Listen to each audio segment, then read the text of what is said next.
छब्बीस जनवरी भारत में Republic day या गणतंत्र दिवस के रूप में मनाया जाता है। यानी कि इसी दिन भारत का कॉन्स्टिट्यूशन यानी कि संविधान यानी कि दस्तूर लागू हुआ था।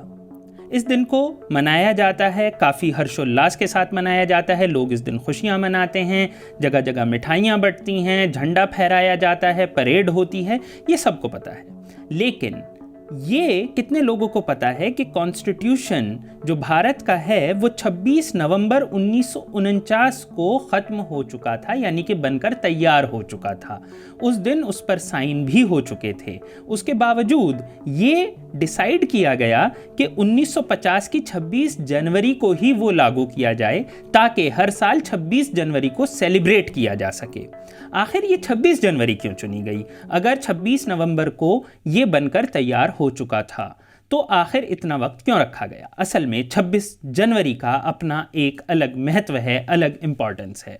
हुआ ये है कि 1929 के दिसंबर में लाहौर में कांग्रेस सेशन के दौरान ये डिसीजन लिया गया, जहाँ पर जवाहरलाल नेहरू उसके सदर थे, उसके प्रेसिडेंट थे, कि भारत का अब गोल है पूर्ण स्वराज यानी कि कंप्लीट इंडिपेंडेंस। इसका मतलब ये है कि उससे पहले तक कांग्रेस ये डिमांड रखती थी कि हिंदुस्तान को ऑटोनॉमी चाहिए, यानी कि पॉलिटिकल इंडिपेंडेंस चाहिए।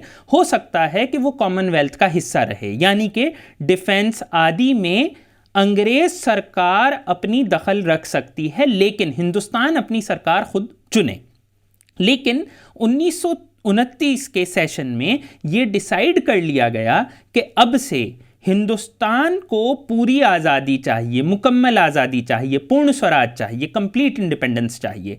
तो ये डिसाइड हुआ कि 1930 की 26 जनवरी को पूरा हिंदुस्तान, हर शहर, हर गांव, हर मोहल्ले में भारत की आज़ादी का दिन यानी कि इंडिपेंडेंस डे यानी कि स्वतंत्रता दिवस मनाएगा। और इस दिन पूरे हिंदुस्तान में कांग्रेस ने, और जिसे कि बाकी पार्टियों का समर्थन, बहुत सारी पार्टियों का, सब पार्टियों का तो नहीं, समर्थन हासिल था, वो ये हुआ कि पूरे हिंदुस्तान में तिरंगे झंडे फहराए गए, जगह जगह वंदे मातरम गाया गया, जनगण मन गाया गया, इनकलाब जिंदाबाद के नारे लगाए गए, भारत माता की जय के नारे लगाए गए, और पूरे हिंदुस्तान में ये दिन मनाया गया। उसके बाद हर साल 26 जनवरी को आज़ादी का दिन मनाया जाता था, 1931, 32, 33, 34, और हर साल अंग्रेज सरकार इस पर किसी न किसी तरीके से रोक लगाती थी।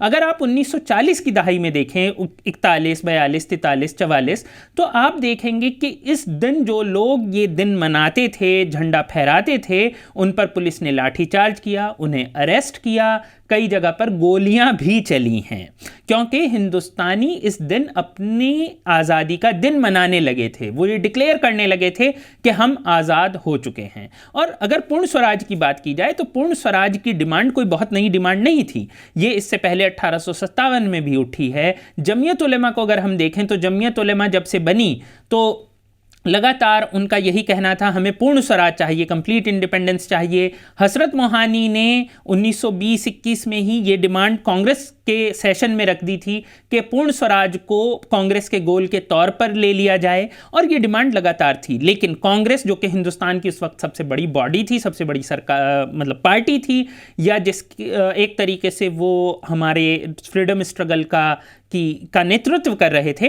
तो उन्होंने 1929 में ये माना, और 1930 की 26 जनवरी से इस चीज़ को मनाना शुरू कर दिया गया। और 1947 में जब 15 अगस्त हो भी गया, तो उसके बाद जो पहली 26 जनवरी 1948 में पड़ी, तो राजेंद्र प्रसाद, जो कि बाद में भारत के राष्ट्रपति बने और उस वक्त भारत की संविधान सभा यानी कि कॉन्स्टिट्यूएंट असेंबली के प्रेसिडेंट थे, उन्होंने ये तब भी डिक्लेयर किया कि हिंदुस्तान का असली आज़ादी का दिन अब मनाया गया है। तब वो 26 जनवरी को ही आज़ादी का दिन मना रहे थे, 1948 में भी, यानी कि 1947 के बाद भी, 1947 के बाद भी। 1948 में राजेंद्र प्रसाद कह रहे थे कि असली आज़ादी का ये पहला दिन है।